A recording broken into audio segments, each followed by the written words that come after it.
La Bible dit dans Ésaïe, chapitre 61, et le verset 1, « L'Esprit du Seigneur, l'Éternel, est sur moi, car l'Éternel m'a oint pour porter de bonnes nouvelles aux malheureux. Il m'a envoyé pour guérir ceux qui ont le cœur brisé, pour proclamer aux captifs la liberté et aux prisonniers la délivrance. » Prions. Merci Seigneur pour la vérité que tu nous donnes. Merci Seigneur Jésus que tu as accompli ce qu'on vient de lire. Aide-nous à avoir beaucoup de foi en toi et beaucoup d'amour pour te suivre et te servir. Dans ton nom, je te prie. Amen. Donc évidemment, Ésaïe chapitre 61 parle du Messie.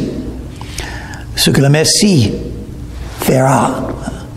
Et ça dit des choses étonnantes du Messie, son ministère, ce qu'il a accompli, ce qu'il va accomplir dans nos vies, dans les vies de tous qui veulent la vérité. Il parle de Jésus, il dit, « L'Esprit du Seigneur, l'Éternel, est sur moi. » L'Esprit de Dieu. Jésus est venu dans le monde, il a quitté le paradis, il est venu dans le monde pour vivre comme un homme guidé par le Saint-Esprit, avec la puissance du Saint-Esprit, selon le Saint-Esprit. Il n'a pas vécu comme lui-même sous le monde, comme il pouvait, le Fils de Dieu. Il a vécu comme un homme guidé par le Saint-Esprit, rempli par le Saint-Esprit, pour nous donner l'exemple, ce que nous devons faire aussi. L'Esprit du Seigneur l'Éternel est sur moi. Donc on voit tous les trois, l'Esprit de Dieu, Jésus le Fils de Dieu et le Père, tous les trois sont là. L'Esprit, le Seigneur, l'Éternel. L'Éternel m'a oint. Oh, ça c'est le nom pour le Messie. Le mot, le Messie veut dire le oint. Et le Christ, c'est le mot en grec, c'est la même chose. Choisi de Dieu, avec un dessein de Dieu. Jésus est venu dans le monde pour accomplir le dessein de Dieu pour sa vie. Nous pouvons faire la même chose. Nous sommes là aussi pour faire la volonté de Dieu. Nous sommes là et on peut connaître le dessein de Dieu pour nos vies. Le roi, c'est-à-dire elle a été choisie, elle a été établie, elle a été mise là pour accomplir quelque chose, et nous aussi. Pourquoi vous êtes là sur la terre? Pour accomplir la volonté de Dieu pour votre vie, pour trouver le dessein de Dieu pour votre vie. Jésus l'a fait. Il est venu dans le monde pour devenir le sauveur, pour être le sauveur, pour manifester l'amour de Dieu, pour mourir sur la croix de Calvaire, pour ressusciter des morts, pour nous donner la bonne nouvelle. C'est intéressant, ce verset 1 et le début de verset 2, parce que c'est cité par Jésus lui-même au début de son ministère sur la terre.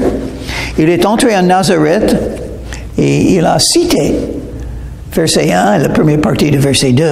On va lire Luc chapitre 4 et on peut commencer verset 16. Oh, il faut commencer verset 14. Jésus, revêtu de la puissance de l'Esprit, voilà, retournant en Galilée, guidé par le Saint-Esprit, et sa renommée se répandit dans tout le pays d'entour. Et qu'est-ce qui va arriver dans votre vie? La volonté de Dieu. Vous pouvez toucher un seul ou des milliers, ça dépend de la volonté de Dieu. Pour Jésus, évidemment, beaucoup sont venus le voir, l'entendre. Il enseignait dans les synagogues et il était glorifié par tous. Oh, ça, c'est la chose peut-être la plus importante que Jésus a fait. Oui, il a fait des miracles. Oui, il est l'exemple pour nous de comment vivre comme un être humain. Oui, il est allé à la croix de Calvaire. Mais avant ça, Il enseignait. Il a enseigné la vérité. Enseigner la Bible, c'est suivre la voie de Jésus. Il se rendit à Nazareth, où il avait été élevé, selon sa coutume. Il entra dans la synagogue le jour du sabbat. Il se leva pour faire la lecture. Selon sa coutume, c'est-à-dire normalement, le jour du sabbat, Jésus était dans la synagogue. Aujourd'hui, nous avons un immeuble pour les réunions des croyants. On appelle ça une église. Et au lieu de samedi, nous sommes là les dimanches, selon l'habitude des apôtres, après la résurrection de Jésus-Christ de la mort. Ça donne l'exemple, nous ne sommes plus sous la loi. Le jour de sabbat a été proclamé, ordonné dans la loi de Moïse. Mais nous ne sommes plus sous la loi de Moïse, nous sommes sous la grâce, grâce à Jésus. Donc, nos réunions sont le dimanche. Mais la chose qu'il faut remarquer, Jésus avait l'habitude d'être là. Et il faut suivre son exemple.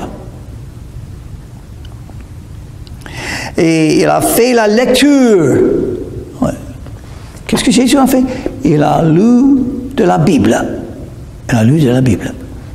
Nous devons faire la même chose. La lecture de la Bible. La parole de Dieu, c'est très important. Dans les réunions, chez soi, partout, lire la Bible. Donc on va le faire.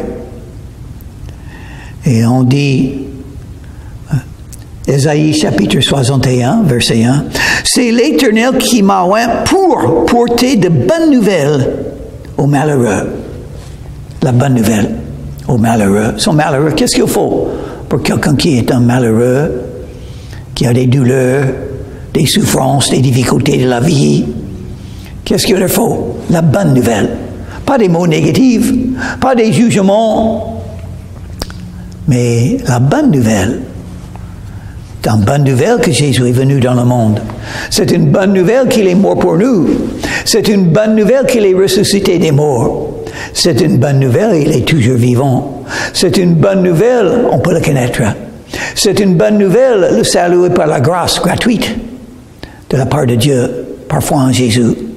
C'est la bonne nouvelle qu'on peut être sauvé par invoquer le nom de Jésus. Quiconque invoquera le nom du Seigneur sera sauvé.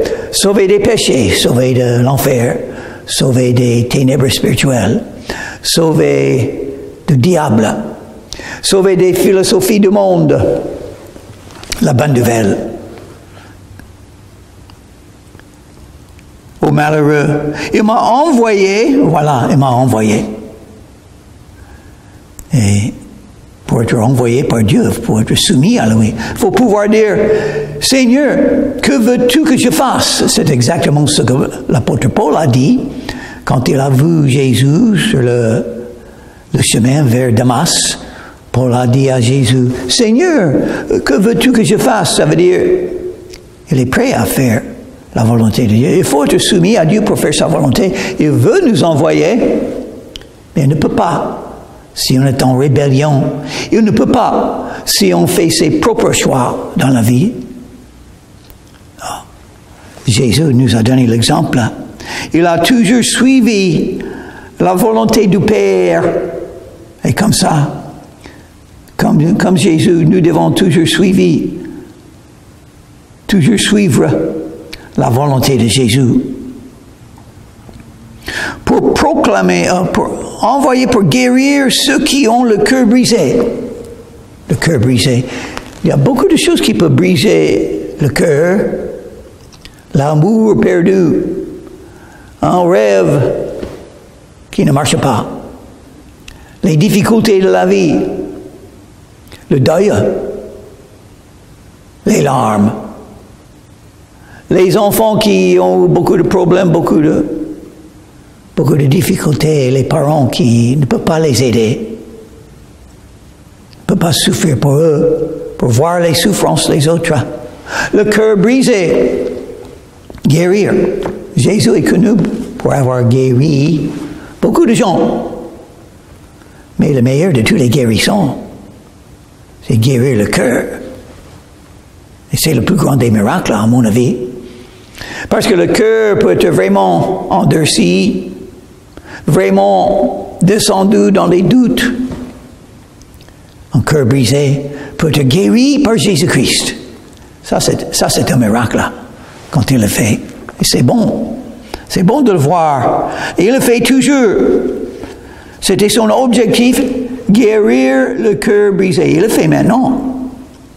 Tous les gens qui ont des cœurs brisés, Jésus veut les guérir. Il peut. Pour proclamer aux captifs la liberté. Pour proclamer aux captifs. Proclamer, ça veut dire prêcher, dire ouvertement, partager avec les gens la vérité. Jésus l'a fait. Dans les rues, dans le marché, dans la synagogue, partout, dans les maisons. Il a proclamé la vérité. Il faut le faire. Nous sommes appelés, les croyants, à faire la même chose que Jésus a fait. Il est allé partout en train de parler de Dieu. Nous devons faire la même chose. C'est l'objectif, n'est-ce pas? C'est l'appel de Dieu, c'est la volonté de Dieu. Jésus l'a dit avant de monter au ciel. Il a dit à tous les croyants, allez dans tout le monde et annoncez l'évangile à toute créature. Pourquoi? Parce que Dieu veut tout sauver. Et la manière qu'il a établie pour sauver les gens, c'est d'envoyer les croyants de proclamer comme Jésus a fait et annoncer comme Jésus a fait la bonne nouvelle. Les gens ont besoin de la bonne nouvelle. Chaque personne sur la terre a besoin de la bonne nouvelle qui se trouve en Jésus. Peut-être on ne le reconnaît pas. Peut-être qu'on ne le veut pas aujourd'hui, mais ils en ont besoin. Et le jour viendra, c'est possible, que le cœur endurci sera touché par le Saint-Esprit et par la bonne nouvelle. Il ne faut jamais douter la puissance de la bonne nouvelle. Ça peut sauver le monde. Ça peut sauver les pécheurs. Ça peut sauver les captifs. Et on parle de la liberté. C'est une liberté qui est étonnante. Dieu donne la liberté. Il a donné tellement de liberté qu'il a donné à tout le monde le choix. Il veut vous sauver, mais il vous a donné le choix. Pourquoi? Parce qu'il a donné la liberté. La liberté de choisir. Le libre arbitre. C'est à vous de choisir. Croire en Jésus, c'est un choix. Pourquoi? Parce que la liberté. Mais quand vous venez à Jésus, vous allez trouver la liberté. Plus sous la loi, plus de devoirs, simplement la gloire, l'occasion de louer Jésus librement. C'est libre. On peut entrer libre et partir gratuit. On peut entrer gratuit et partir libre. On a la liberté des péchés, la liberté de la loi, la liberté du diable. C'est bien d'avoir une liberté comme ça. La France parle de la liberté et l'USA. On a la liberté, n'est-ce pas? Oh non. Un peu. Mais je peux parler maintenant parce que j'ai la liberté de le faire. Je peux le mettre sur YouTube parce que j'ai la liberté de le faire grâce à Dieu. Nous avons un peu de liberté. Pourquoi Dieu nous a donné la liberté dans quelques-uns des pays quand même? Pour l'utiliser pour sa gloire. Pour profiter de la liberté. Pour annoncer l'évangile. La liberté, c'est très importante. Dieu veut vous donner la liberté spirituelle dans votre âme. C'est triste qu'il y a des gens dans la religion, mais ils ont des fardeaux sur eux. Ils ont les chaînes, dans un sens. Ils essaient à se justifier par des bonnes œuvres. Ce sont des esclaves à des commandements et des lois et des règles. Mais la foi en Jésus, on est libéré de tout ça, parce que le vrai christianisme, c'est pas une religion avec des règles, c'est une relation avec Jésus. On connaît Jésus et on marche avec lui. On parle à Jésus et il parle à nous par l'Esprit et par la parole de Dieu et par sa propre personne là avec nous. La liberté. Vous ne connaissez pas la liberté si vous ne connaissez pas Jésus. Et aux prisonniers, la délivrance. Prisonnier de quoi? Du diable. Parce qu'on est gardé par le diable. Il ôte la vérité de vos oreilles. Jésus l'a dit dans la parabole du semeur. Le diable ne veut pas que vous soyez sauvés. Et vous êtes, si vous n'êtes pas sauvés, vous êtes en prison. En prison dans la tête, en prison dans le cœur. En prison à des idées séductrices, les ruses du diable, les doctrines des démons, les idées du monde, les philosophies des athées, les mensonges de ce monde. Prisonnier. Comment échapper? Jésus, le seul moyen d'échapper ce qui est déjà entré dans votre tête. Il faut quelque chose qui peut remplacer les mensonges. Oh, la bonne nouvelle, la vérité peut remplacer les mensonges. La vérité de Jésus, la vérité que Jésus seul donne quand vous le rencontrez et quand il entre en vous et dans votre tête, dans votre cœur, dans votre âme. Pour publier une année de grâce de l'Éternel. Et ça a commencé avec Jésus. La loi est venue par Moïse, Jean chapitre 1, verset 17.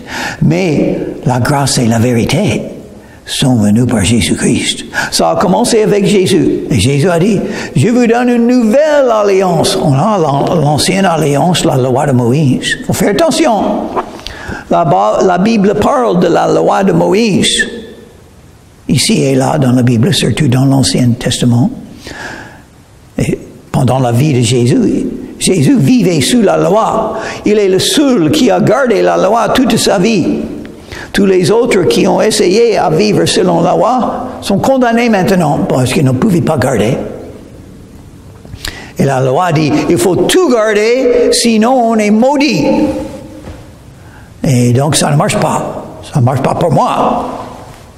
Je serai maudit sans la grâce de Dieu. Heureusement, Jésus est venu avec la nouvelle alliance.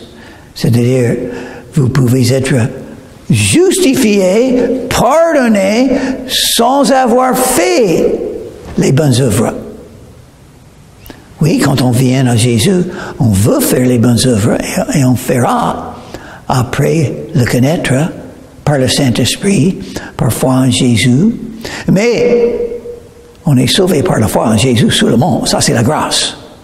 C'est par la grâce de Dieu, pas par les œuvres.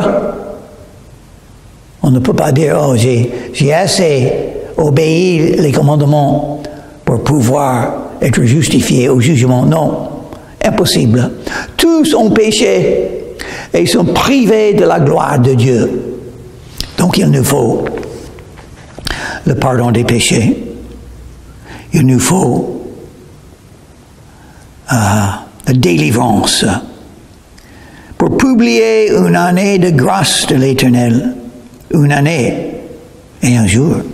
Ça a commencé avec la vie de Jésus et ça continue maintenant, cette période de grâce.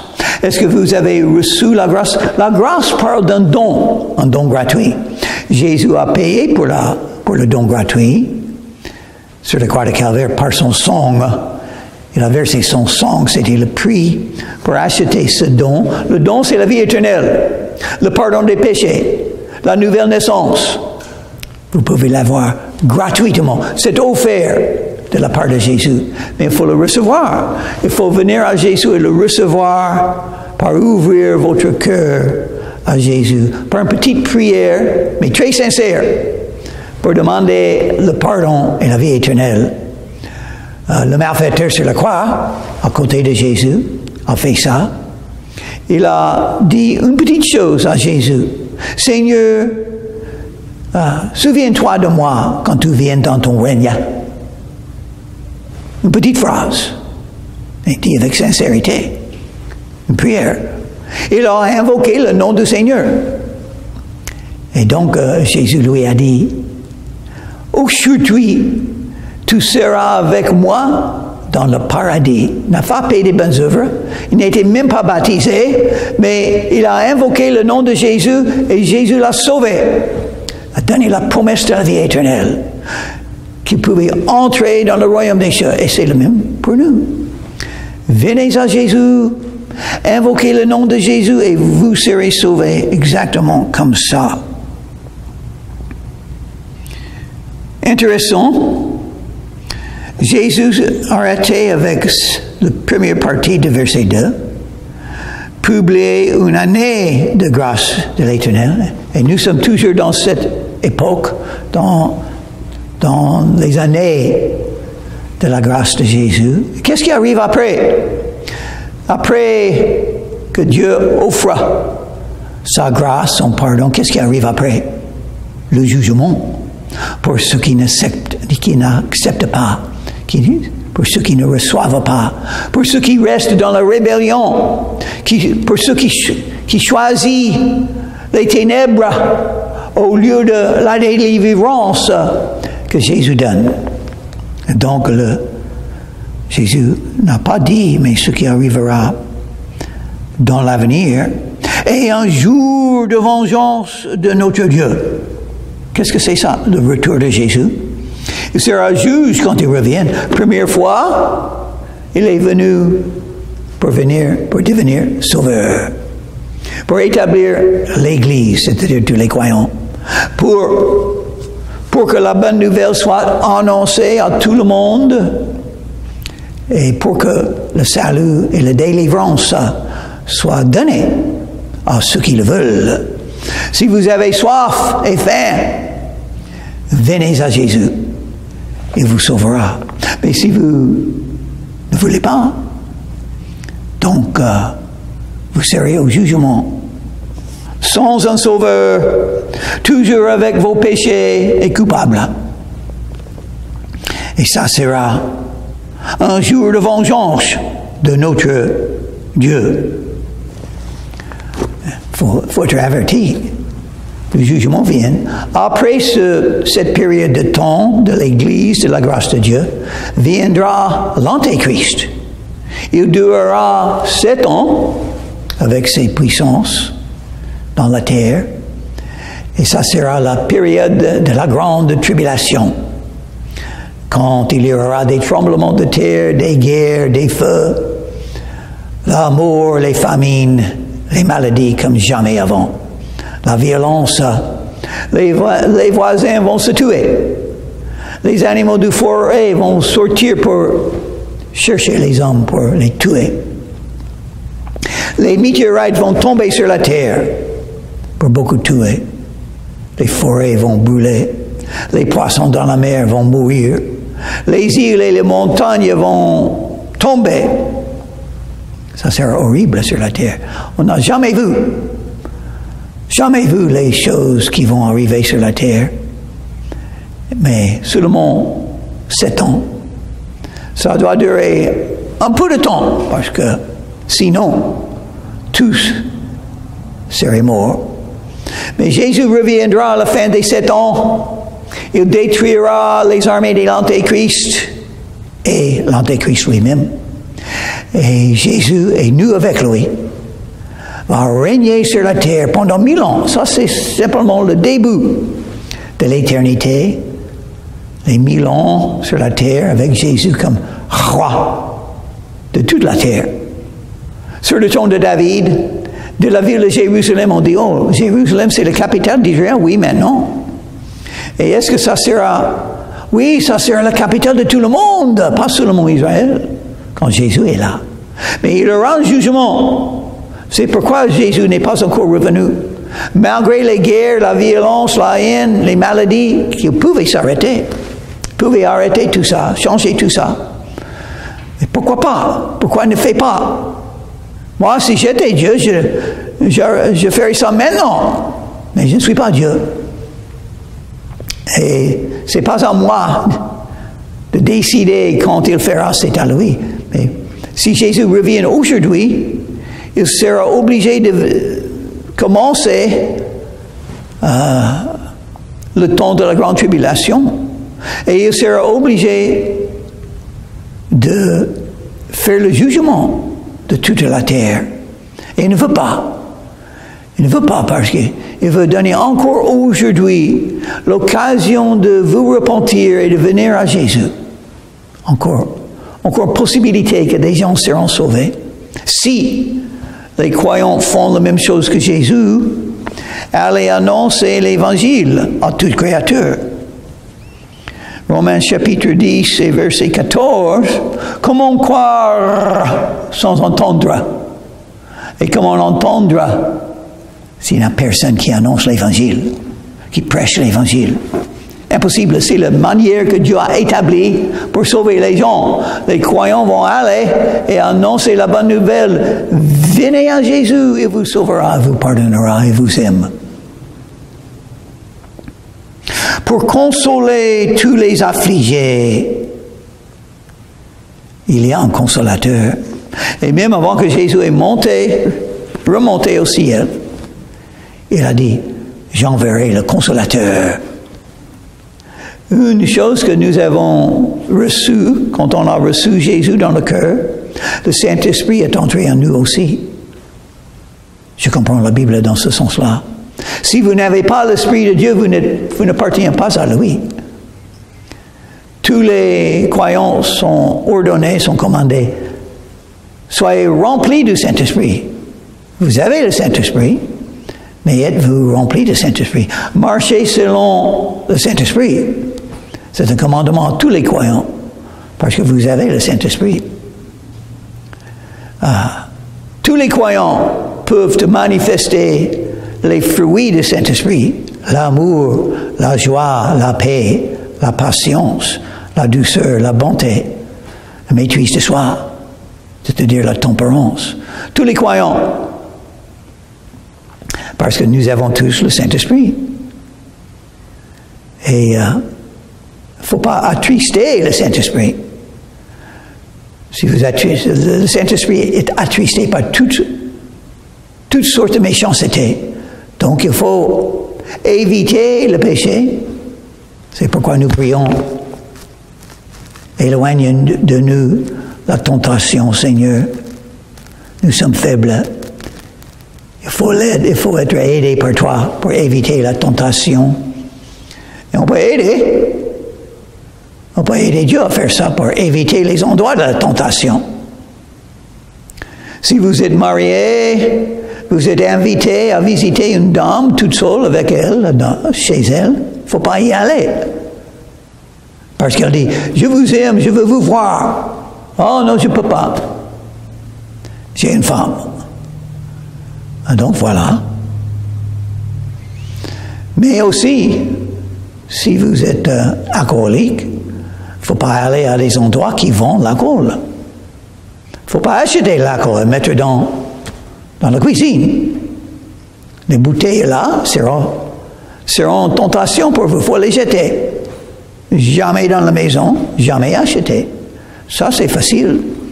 Mais quand les bouteilles sont là, ne pas boire, c'est pas tellement facile. Donc, vous pouvez aider le Saint-Esprit à vous guider loin des tentations.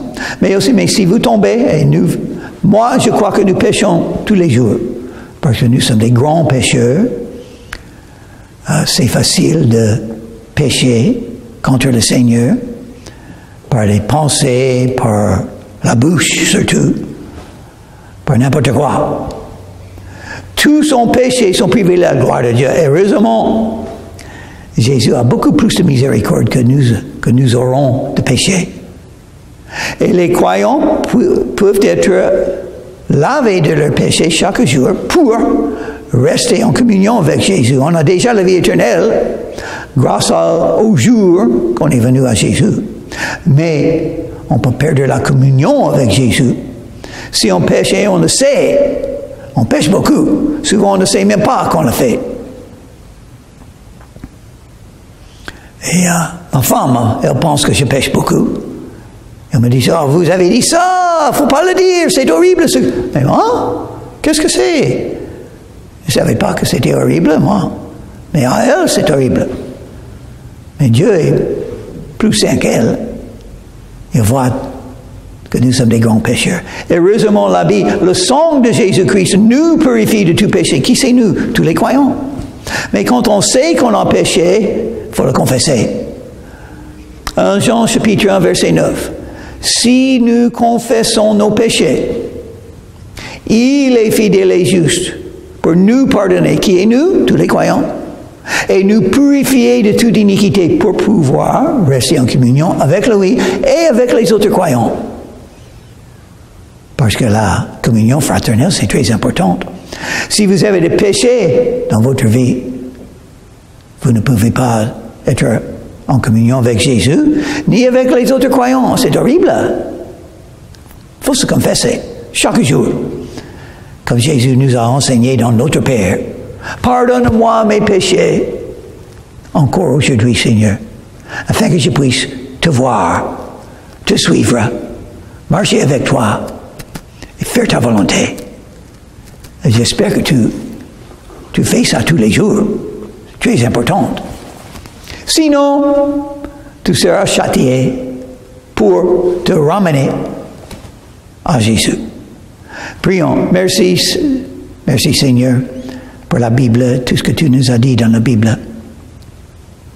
Merci que tu as accompli les prophéties du Messie.